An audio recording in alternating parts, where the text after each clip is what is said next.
Appa!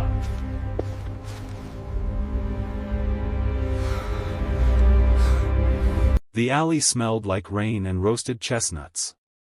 It was the kind of narrow Seoul backstreet that tourists never found on their maps, tucked between a convenience store with a flickering neon sign and a steel door that had no handle on the outside. Men in dark suits stood at both ends of the alley, earpieces in, faces carved from stone. Nobody walked through that alley by accident. Nobody except a 6-year-old boy in oversized sneakers and a faded yellow raincoat. His name was Kofi. And he had no idea he was walking into the most dangerous meeting in the Seoul underworld that year. Kofi shuffled through the alley with his hands stuffed in his pockets, head down, mumbling to himself the way children do when they are working very hard at something, in this case, not crying. His mother had told him to wait by the noodle cart at the top of the street. She had been gone for 40 minutes. The noodle cart auntie had given him a steamed bun and patted his head twice, but after the third time Kofi slid off the stool to go look for his mother, she hadn't stopped him. Nobody ever really stopped Kofi when his mind was made up. He pushed through the steel door because it was slightly open, and because he could hear voices inside, low, serious voices, the kind adults used when they didn't want children to hear. He followed the sound the way children always follow the things they are told not to. The room inside was large and dimly lit. A long table ran down the center, surrounded by men whose combined net worth could have bought a small country. At the head of the table sat Jang Miho. 38 years old. The youngest man ever to consolidate control of 3 rival organizations in the Han River district. His face was the kind of handsome that made people uncomfortable, too sharp, too still, like a blade left out on a table. He was mid-sentence when the door creaked open and a small dark-skinned boy in a yellow raincoat stepped inside, looked around the room with wide curious eyes, and walked directly toward him. Every man in the room tensed. Hands moved toward jackets. Someone scraped a chair back. Kofi stopped in front of Miho, tilted his head up, looked at him for a long moment, and then said, very softly, in the particular gentle Korean he had learned from his mother's bedtime stories, Appa. The word landed like a stone dropped into still water. Nobody moved. Nobody breathed. One of Miho's lieutenants, a man named Taeyong who had once broken 3 fingers without flinching, looked like he might pass out. Miho stared down at the boy. His jaw tightened almost imperceptibly. Then, very slowly, he said, "What did you just call me?" Kofi blinked. Up close, in the low light, he had mistaken Miho for someone else, a man from a photograph his mother kept folded inside her Bible. He could see now that this was not the same man. His lip wobbled. "Sorry," he whispered. "I thought you were. I'm looking for my mummy." If you are watching this for the first time, welcome to Afro Korean Love Tales, where every story will make your heart stop, and then fill it right back up. Make sure you subscribe right now, because this story is only getting started. Miho looked at the boy for a long moment.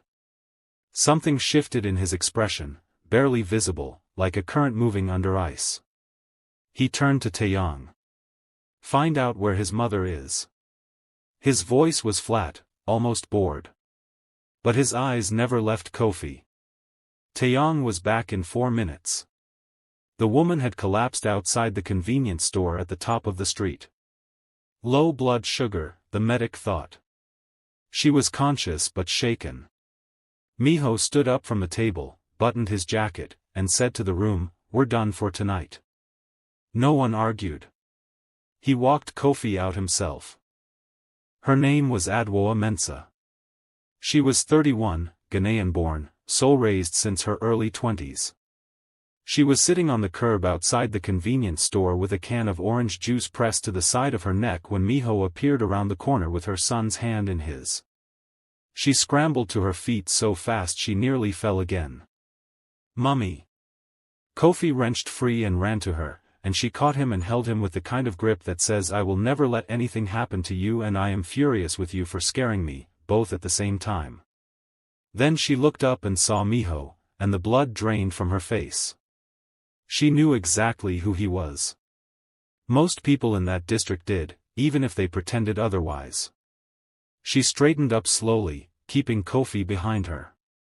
"Thank you," she said, in careful, precise Korean. "For bringing him back." Miho studied her.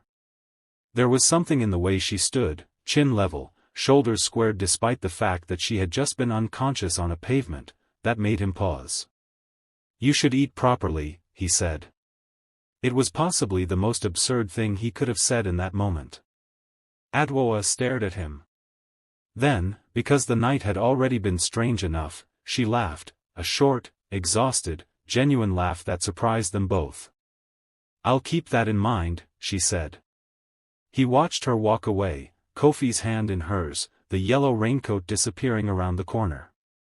Then he stood there for a moment longer than necessary, hands in his pockets, before turning and walking in the opposite direction. He told himself he had already forgotten her. He had not.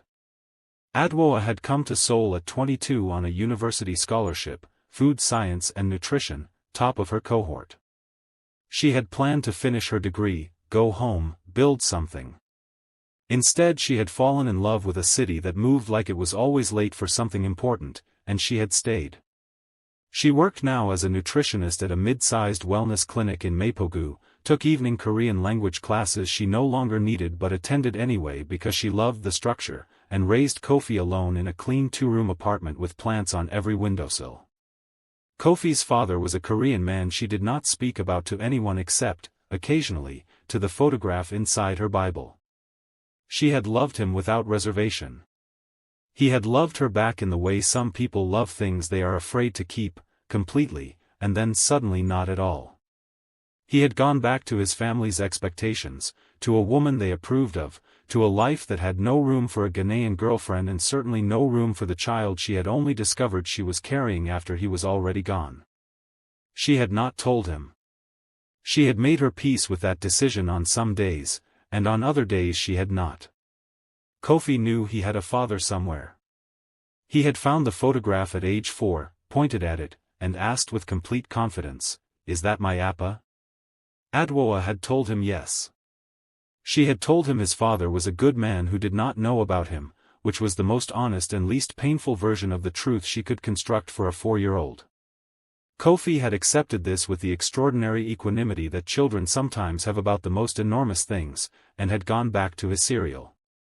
But sometimes, when he saw a man who looked a little like the photograph, something about the jaw, the height, the stillness, he would look twice. He would wonder. He had wondered about Miho that night in the alley. Just for a moment. Adwoa did not sleep well that night. She lay in the dark listening to Kofi's breathing from the next room and thought about the way Miho had looked at her, not the way men usually looked at her, which was with curiosity or with that particular brand of Seoul sidewalk surprise that she had long since learned to walk through without breaking stride. He had looked at her the way someone looks at a problem they have not yet decided whether they want to solve. She told herself it did not matter. A man like that had nothing to do with her life.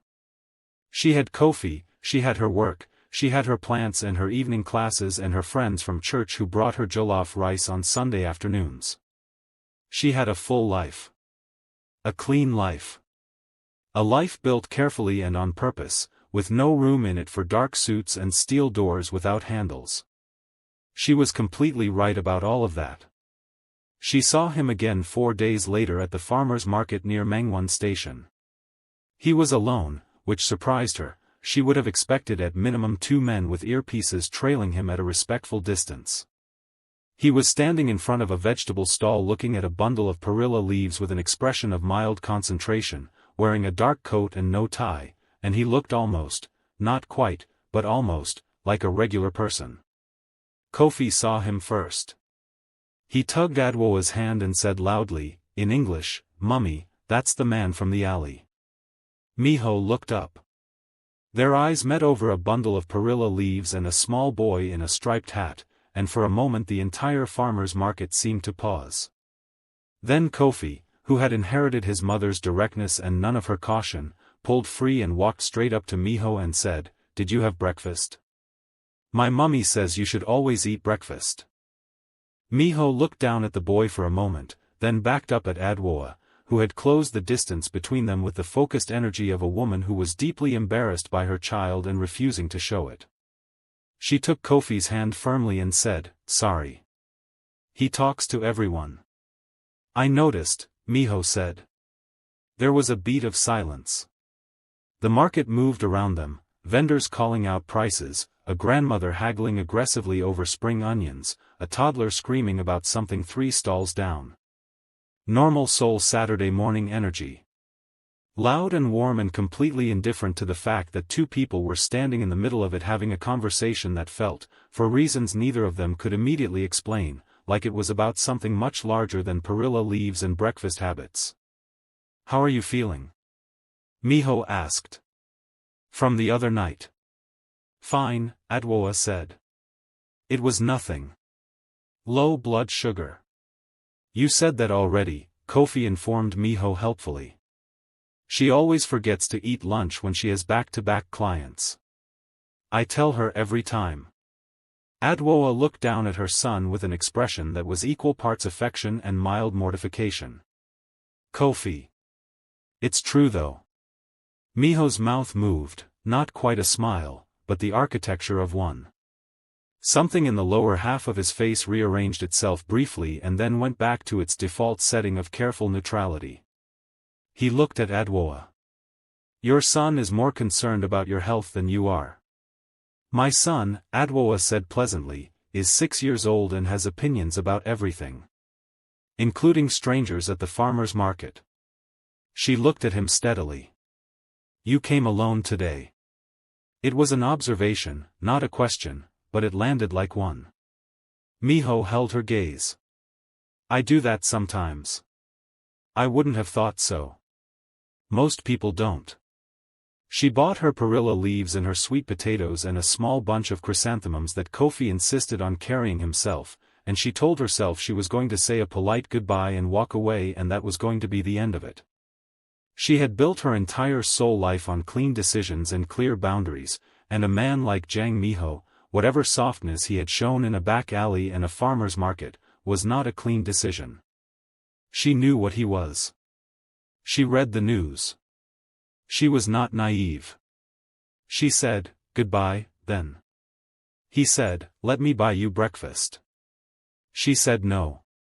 Kofi said yes please at exactly the same moment, and looked up at his mother with an expression of complete sincerity, and Adwoa stood there in the middle of Mangwon Market holding sweet potatoes and weighing every sensible reason she had against the inexplicable feeling that this particular door, if she walked away from it now, would not open again. She said, 1 hour. They went to a small sunlit place around the corner that served doenjang jjigae and soft scrambled eggs and coffee that came in bowls instead of cups. Kofi ate with the focused enthusiasm of a child who has been promised nothing and received something wonderful anyway, and talked enough for all 3 of them, which suited Adwoa and Miho fine. They learned things about each other in the spaces between Kofi's commentary. Miho learned that Adwoa had been in Seoul for 9 years, that she could argue intelligently about fermentation science, that she laughed with her whole face when something was actually funny and barely smiled at things that weren't. Adwoa learned that Miho had grown up in Incheon, that he took his coffee without anything in it, that he listened, really listened, in the way that very few people actually do, the kind of listening where you can feel the other person receiving what you say rather than just waiting for their turn to speak. She did not learn anything about his work. He did not offer it and she did not ask. There were rooms in this person she was not going to walk into over scrambled eggs on a Saturday morning. Maybe not ever. She was practical enough to know that and honest enough to admit, somewhere in the back of her mind, that it did not stop her from wanting to stay at that table longer than 1 hour. She stayed 1 hour and 14 minutes.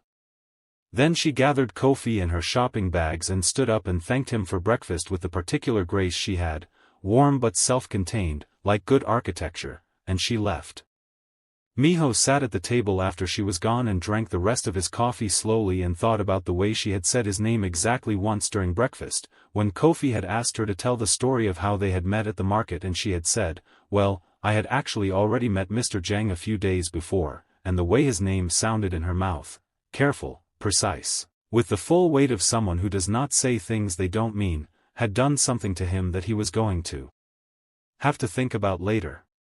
He thought about it later. He thought about it for several days. He had his assistant find out which clinic she worked at. He told himself it was precautionary, it was his nature to know things about people who had stumbled into his orbit, especially people whose children had wandered into closed meetings. This was practical. This was just how he operated. He sent nothing. He did nothing with the information.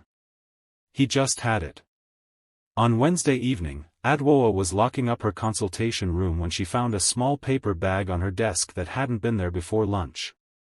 Inside was a container of the specific Korean red ginseng extract that she had mentioned, in passing, barely, as a footnote in a conversation about Adwoa went to bed that night with ESI's words sitting quietly in her chest.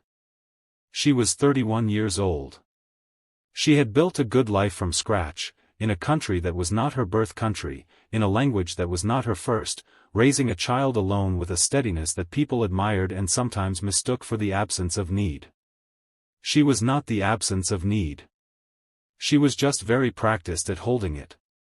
She looked at the photograph in her Bible before she turned off the light. Kofi's father's face looked back at her, younger than she was now, frozen at 29 in a moment that had been the happiest and most costly of her life. She had forgiven him a long time ago. That was something she had done for herself, not for him, and she had done it thoroughly. But forgiveness did not mean she had stopped being careful. Forgiveness did not mean she had gone back to trusting the full weight of herself to anyone. She turned off the light. In his apartment across the Han River, a high floor-to-ceiling glass, the city spread out below like a circuit board, Miho stood at the window with a glass of water and thought about a woman who laughed with her whole face and a boy who asked strangers if they had eaten breakfast. He thought about the word Kofi had said in that dim room, soft and certain and completely without fear, the word that had moved through the room like a current and landed somewhere in his chest where he was still, days later, feeling the aftershock. He had a meeting in 20 minutes. He had 3 problems that required his attention before morning. He had a life that was constructed entirely around control and containment and the principle that feelings were useful only insofar as they could be managed and directed. He finished his water. He picked up his phone. He put it down. He picked it up again. He sent one message. 4 words in Korean. It said, "Did you find it?" Her reply came 7 minutes later. It said, "Yes. Thank you, Mr. Jang." He read it twice. Then he smiled, a real one, private and unguarded, the kind that had nowhere to go but up. The messages became a quiet rhythm between them over the following 2 weeks. Nothing dramatic, nothing that announced itself as anything in particular. He would send something brief, a question about a nutrition fact he claimed to be curious about, or a one-line observation about something he had read. She would reply with the particular warmth she reserved for things she was actually interested in, and sometimes she would ask something back, and he would answer, and the conversation would sit there between them like a small fire that neither of them was adding wood to and neither of them was putting out. Kofi knew about the messages because Kofi knew everything that happened in their apartment. He had the surveillance instincts of a child who had grown up as his mother's closest companion, and he had decided, with the absolute certainty that 6-year-olds are capable of, that he liked Mr. Jang. He had told Adwoa this formally one evening over dinner, the way he announced all important decisions, sitting up straight with his spoon in his hand. Adwoa had told him that was very nice and passed him the soup. The first time Miho came to their neighborhood intentionally, it was a Thursday evening in late October. He had called ahead, a first, and one that Adwoa noticed, and asked if she and Kofi would like to walk to the market with him. Not dinner. Not anything that required a decision larger than a jacket and comfortable shoes. Just a walk to the market. Adwoa had stood in her kitchen holding her phone for a moment, looked at Kofi who was lying on the floor drawing something enormous in crayon, and said yes. He arrived at the bottom of their street at exactly the time he said he would. He was wearing a dark sweater and no suit jacket and he looked, in the orange light of the street lamps, considerably more like a person and considerably less like a headline. Kofi ran ahead of them the entire way to the market, stopping every 30 seconds to report back on something: a cat on a wall, a very large persimmon, a man with a hat shaped like a fish. Miho watched him with an expression that Adwoa could not immediately name. It was not the polite tolerance that adults usually gave children who demanded attention. It was something quieter and more serious than that. It was the look of someone paying genuine attention to something they did not fully understand and were not pretending otherwise. At the market, Kofi found a stall selling small hand-painted wooden animals and stood in front of it with the reverent stillness he only showed for things he truly loved. Miho crouched down beside him and looked at the animals with him and asked him which one was his favorite with the same seriousness he would have brought to any important question, and Kofi pointed to a small painted elephant with enormous ears and said, "That one, because he's the biggest but he's also the most gentle. My mummy told me the biggest ones are always gentle if you don't scare them." Adwoa was looking at dried persimmons 3 stalls down and did not hear this. Miho looked at the elephant for a moment and then bought it without any discussion, wrapped it in the small cloth the vendor provided, and handed it to Kofi, who received it with both hands the way Adwoa had taught him to receive gifts and said thank you in Korean so correct and careful that the vendor laughed with delight. On the walk home, Kofi walked between them and held both their hands without asking permission, because that was also simply how he operated.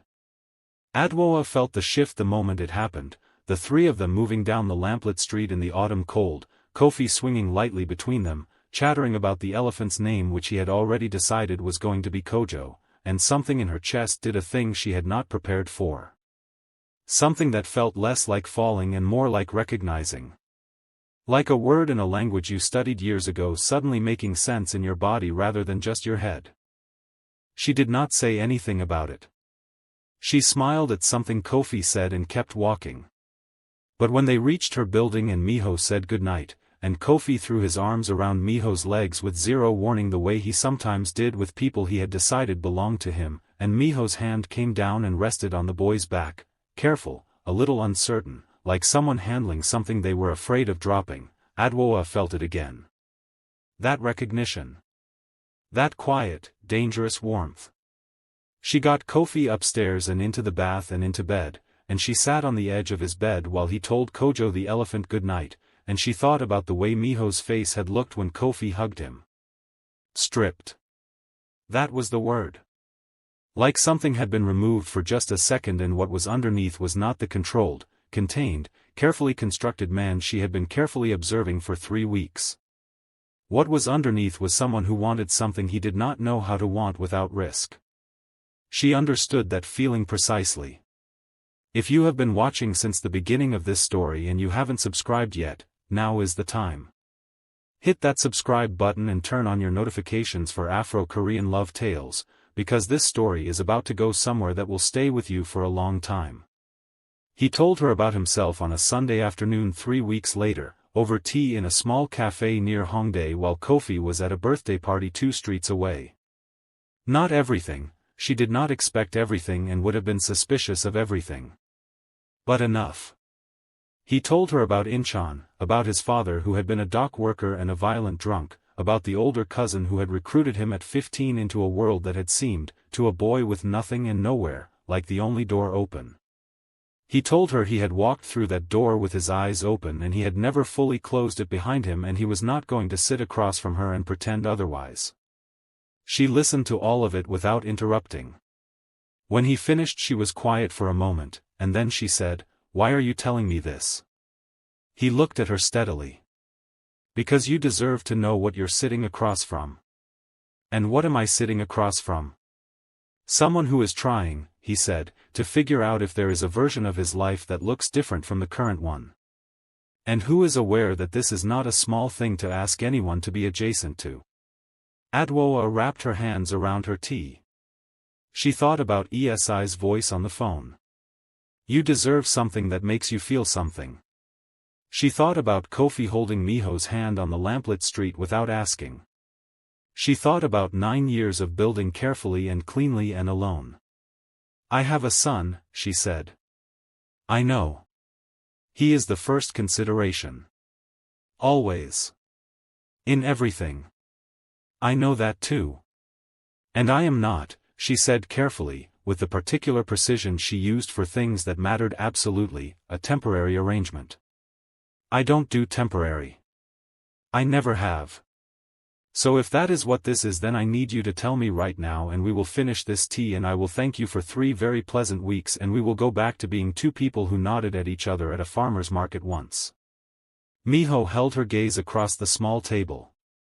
The cafe was warm and smelled like cinnamon and ground coffee, and outside the Hongdae street was doing its usual Sunday performance of cheerful organized chaos.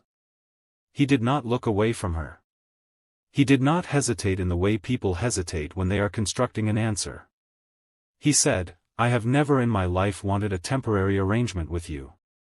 The honesty of it landed differently than she had expected. She had expected something smooth. He was a man who dealt in negotiation, and she had braced for it. Instead it was plain and undecorated and slightly raw, the way true things often are, and she felt it move through her with a warmth she did not try to hold back this time. She said, okay. Just that. Okay. And somehow it was enough for both of them. They were not careless about it. They moved slowly, with intention, in the way that 2 people move when they both have something to lose and have decided the risk is worth the care required. Miho came to their neighborhood on evenings when his work allowed, and Kofi adopted him with the completeness that children reserve for decisions they have made with their whole heart. He taught Miho how to draw a giraffe. He made Miho listen to his entire repertoire of knock-knock jokes, which were mostly incomprehensible but delivered with such conviction that Miho laughed anyway. He told Miho solemnly one evening that Kojo the elephant said hello, and Miho said please tell Kojo hello back, and Kofi looked satisfied in the way of someone whose important social obligations have been properly honored. Adwoa watched all of it.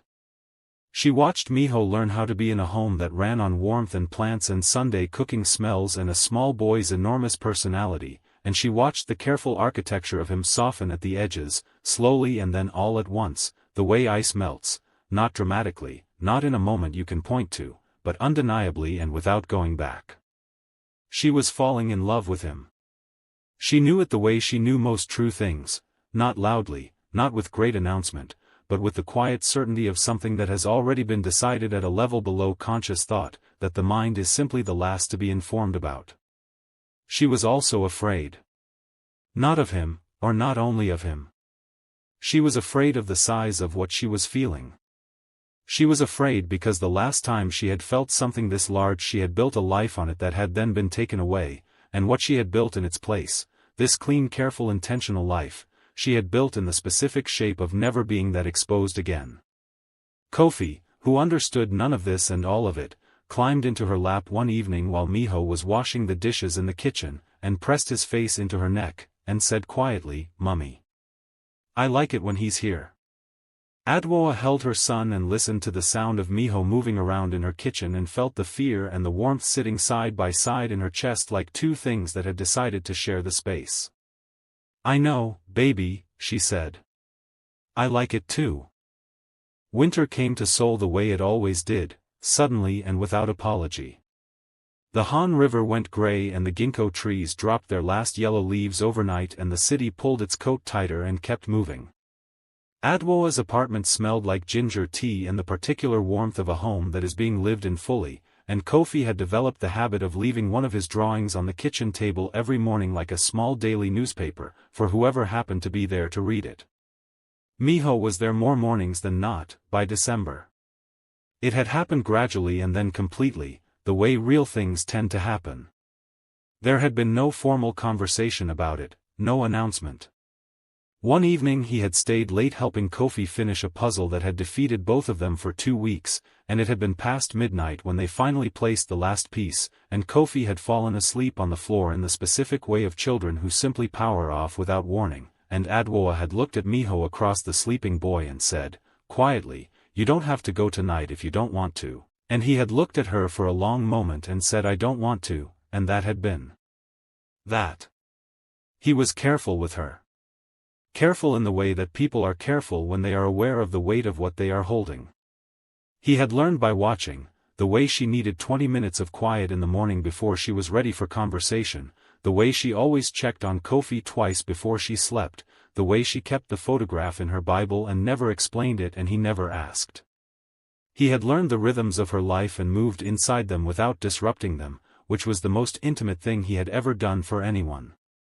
She had learned his rhythms too. She knew that he woke before dawn and stood at the window for a while before he did anything else, looking at the city with an expression she had come to understand was not insomnia but inventory, checking something internal, accounting for something. She knew that he carried his phone like a second heartbeat and that there were calls he took in the hallway with the door pulled almost shut, and she had made her peace with the almost shut door because he had been honest with her about what it represented and because she was a woman who dealt in reality, not in the version of things she wished were true. She knew he was trying. She could see it in the specific way that you can see effort in someone who is not accustomed to making it, not gracefully, not without friction, but genuinely and without performance. He had people he was trying to disentangle himself from. Arrangements that did not end cleanly or quickly. He had told her this on a cold December evening sitting on her kitchen floor with his back against the cabinet and a cup of tea going cold beside him, talking in the careful measured way he used for things that cost him something to say. He was not pretending it was simple. He was not asking her to pretend either. He was asking her to trust the direction of his movement even when the movement was slow. She had sat across from him on the kitchen floor and thought about it seriously, the way she thought about everything seriously. Then she had said, "I am not waiting forever." And he had said, "I know." And she had said, "But I am not walking away from something real because it is complicated." And he had looked at her with something in his face that was so unguarded and so grateful that she had to look away for a moment because it felt too private, like walking into a room someone hadn't meant to leave open. Christmas came and ESI brought jollof rice and her husband Kwame brought palm wine he had sourced from a Ghanaian grocery in Adwoa, and there were 4 other friends crowded into Adwoa's living room eating and talking too loudly in a mix of Twi and Korean and English that Kofi navigated with the fluency of a child who had grown up inside exactly that mix. Miho came at 7, after his own obligations were done, and stood in the doorway for a moment looking at the room, the noise and the warmth and the strings of lights Kofi had insisted on draping over absolutely everything, with an expression that Adwoa caught from across the room and stored somewhere private. ESI pulled Adwoa into the kitchen under the pretense of checking the stew and said, in Twi, with her voice low and her eyes wide, "Adwoa. He's beautiful." ESI. "I'm just saying what I see." Kwame, back me up. Kwame, who had followed them into the kitchen for reasons that had nothing to do with the stew, held up both hands and said he was staying out of it. ESI ignored him. "Is he good to you?" "Yes." "Is he good to Kofi?" Adwoa thought about Kojo the elephant. She thought about knock-knock jokes. She thought about a puzzle finished at midnight and a boy asleep on the floor. "Yes," she said. "He's very good to Kofi." ESI looked at her for a long moment with the particular look of a woman who has known you long enough to read the things you are not saying. Then she nodded once, decisively, the way she made all her decisions. "Okay," she said. "Then I approve. Don't tell him I said that. Let him earn it." Adwoa laughed and went back to her living room and found Miho sitting on the floor next to Kofi, who was showing him with great seriousness how to fold a paper crane, and the sight of it, this man, this careful complicated man, sitting cross-legged on her living room floor at Christmas with a sheet of origami paper in his hands and her son's small hands guiding his, did something to the last careful wall she had kept standing inside herself. Not dramatically. Just quietly and completely, like a door that has been unlocked for a while finally swinging open on its own. She brought him a plate of food and sat beside him and he looked up at her and said, very quietly, under the noise of the room, "Thank you for letting me be here." She said, "Thank you for being here." January brought a problem.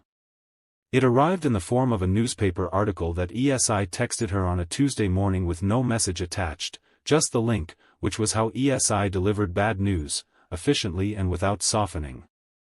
The article was about an investigation into several organized crime networks operating in the Han River district. Miho's name was not in the article. A man connected to him was. The article was detailed and sourced and written by a journalist who clearly knew what she was talking about. Adwoa read it twice. Then she put her phone face down on her desk and sat with it for the rest of the morning, moving through her client consultations with her full professional attention while something cold and careful moved through the back of her mind. She did not call him. She waited until he came that evening, and she put Kofi to bed early, and she sat across from him at the kitchen table with the article pulled up on her phone and she turned it to face him and said, "Tell me what this means for us." He read it. He put the phone down. He looked at her and did not look away, which she had come to understand was how he told the truth, with full eye contact, no flinching. He said the investigation was real. He said the man named in the article was someone he was in the process of severing from, slowly and carefully because in his world fast severances had consequences that slow ones did not. He said he was aware of what it looked like from the outside. He said he was not going to insult her by telling her there was no risk. Adwoa listened to all of it. She thought about Kofi asleep in the next room with Kojo the elephant on his pillow. She thought about 9 years of building. She thought about the almost shut door and the dawn window and the paper crane and Christmas on the living room floor. She said, "I need you to be honest with me about the timeline. Not a general promise. A real timeline." He said, 6 months. Maybe less. "I am not asking you to be comfortable with what I am. I am asking you to trust that I know what I want to become and that I am moving toward it." "And what do you want to become?" He was quiet for a moment. Then he said, "Someone who deserves to sit at this table." She felt the words move through her with a weight that was not quite pain and not quite relief but something in between, something that lived in the territory of loving someone difficult and choosing to do it anyway with your eyes fully open. She said, 6 months, mijo. I mean it. He said, "I know you do." She reached across the table and put her hand over his, and they sat like that in the quiet kitchen for a long time, with the winter pressing against the windows and Kofi's soft breathing coming from down the hall and the photograph in her Bible and all the complicated true things that make up a real life sitting around them in the warm light. She thought, briefly, about the photograph. About Kofi's father. About a question that had been living quietly in the back of her mind for weeks, something small, something she kept setting aside, something about the way Miho's jaw looked in a certain light when he turned his head to the right. Something she had been telling herself was nothing. Just coincidence. Just the particular trick that longing plays when you want something to be true. She pushed it aside again. There was enough truth in this kitchen tonight without adding more. She did not know that the truth she was pushing aside was not going to stay pushed much longer. It was Kofi who found it. Of course it was Kofi. It was a Saturday morning in February, one of those Seoul winter mornings that are so cold and so bright they feel almost aggressive, the kind of light that comes through windows and illuminates everything without mercy. Adwoa was in the shower. Miho was in the kitchen making the specific soft tofu soup he had learned to make because Kofi had declared it his favorite food in the world after tasting it once at a restaurant, and Miho had gone home and watched 4 videos and practiced it 3 times until he got it right. Kofi was supposed to be getting dressed. Instead, Kofi was in his mother's room, sitting on the edge of the bed with her Bible open in his lap. He had found it before, the photograph. He knew it was there. He looked at it sometimes when he was alone, the way children return to things they are still working out. He looked at it now in the February light, the man's face, the jawline, the particular stillness in the eyes, and then he climbed off the bed and walked down the hall to the kitchen and stood in the doorway watching Miho stir the soup. Miho heard him and turned around. "Not dressed yet?" Kofi walked to the kitchen table and climbed onto his chair and put the photograph down on the table and said, "This is my Appa." Miho turned from the stove. He looked at the photograph. He went very still. The photograph was old, 10 years at least. The man in it was younger, dressed casually, standing in front of what looked like the Incheon waterfront. He was laughing at something outside the frame. He had Miho's jaw. Miho's hands. Miho's particular way of holding his shoulders, like someone bracing against a wind that wasn't there. He was Miho's older brother. His name was Jang Juno. And he had died in a car accident 8 years ago, 2 years after this photograph was taken, in a life that Miho had been almost entirely shut out of by then, a life that had included, apparently, things Miho had not known about. A woman. A child. Miho picked up the photograph with a hand that was not entirely steady. He looked at it for a long time. Kofi watched him with the patient seriousness of a child waiting for an adult to catch up to something he has already understood. "Where did you get this?" Miho's voice was very quiet. "It's my mummy's," Kofi said. "She keeps it in her Bible. That's my Appa. She said he was a good man who didn't know about me." He paused. "Do you know him?" Miho set the photograph down on the table. He pulled out the chair across from Kofi and sat down slowly, like someone who needs a moment before they can trust their legs. He looked at the boy, really looked at him, with the new terrible clarity of someone whose eyes have just been opened to something that was in front of them the entire time. Kofi's jaw. Kofi's hands. The way Kofi held his shoulders. He thought about the alley. The word whispered in the dim room. Appa. He had thought it was a mistake. A child who had seen a face that reminded him of a photograph and reached toward it in hope and gotten the wrong man. He had not gotten the wrong man. He had just gotten the wrong generation.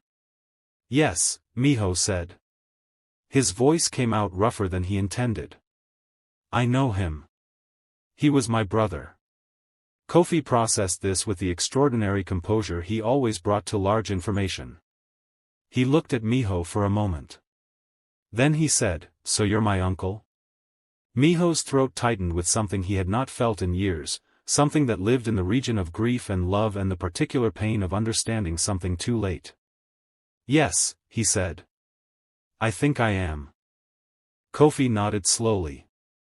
Then, with the completeness that was simply his nature, he got up from his chair and walked around the table and put his arms around Miho's neck, and Miho closed his eyes and held the boy, his brother's son, this child who had walked into a dark room and said a word that had set everything in motion, and the kitchen was very quiet except for the soup still going softly on the stove. Adwoa came out of the bedroom 20 minutes later, dressed, toweling her hair, and found them both sitting at the kitchen table. She saw Miho's face first. Then she saw the photograph on the table between them, and she stopped in the doorway. She looked at Miho. She looked at the photograph.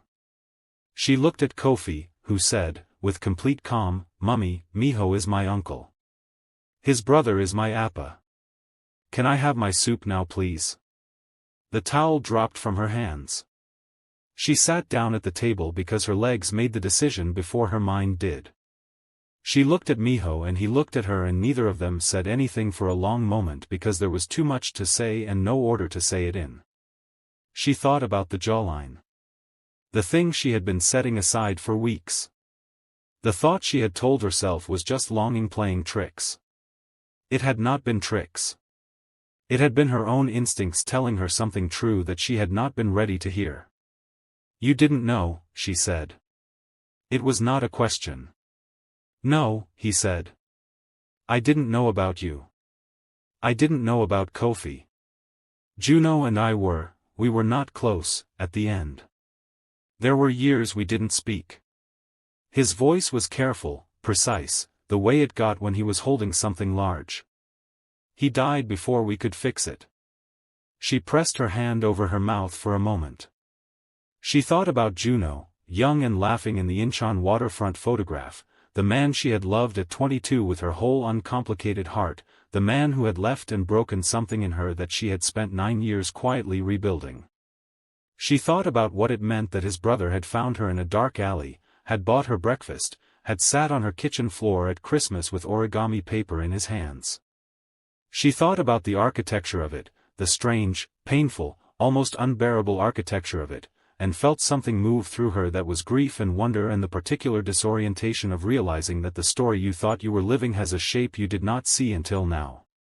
"Kofi," she said, steadying her voice. Go get dressed, baby. Your soup will be ready when you come back.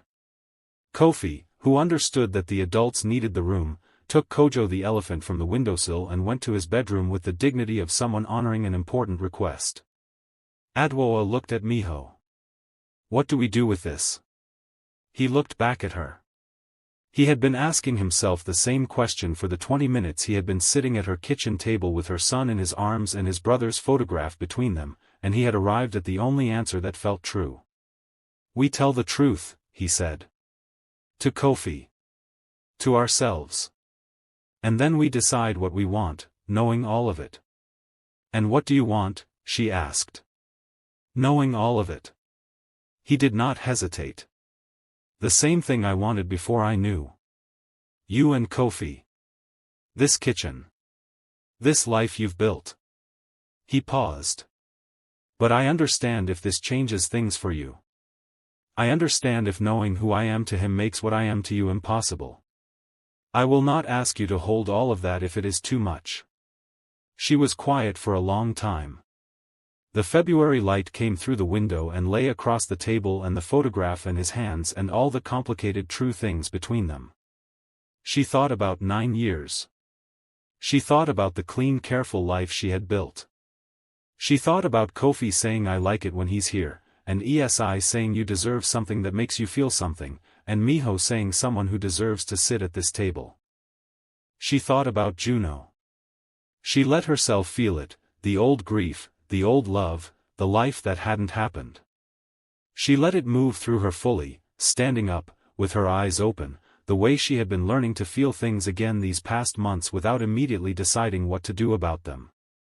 She felt it and she honored it and she let it settle. Then she looked at Miho. At this man who was not Juno and had never tried to be, who had found her by accident and stayed on purpose, who had been honest with her about every hard thing, who had learned how to fold a paper crane on her living room floor at Christmas, who had practiced a soup recipe 3 times until he got it right. She said, Kofi needs to know the full truth. About his father. About you. In a way he can understand and carry. We do that together, carefully, and we don't rush it. Agreed, Miho said. And you and I, she said, we don't let the strangeness of this become a reason to run from something real. We've both run from enough real things in our lives. Something shifted in his face. That unguarded thing she had seen before, the thing underneath the careful architecture. Agreed, he said again, more quietly. She reached across the table and picked up the photograph. She looked at Juno's face for a moment, the laugh, the waterfront, the frozen happy moment. Then she set it down gently and left her hand on the table, and Miho put his hand over hers, and they stayed like that while the soup finished on the stove and Kofi's footsteps came back down the hall, dressed now and ready for breakfast, Kojo the elephant tucked under one arm.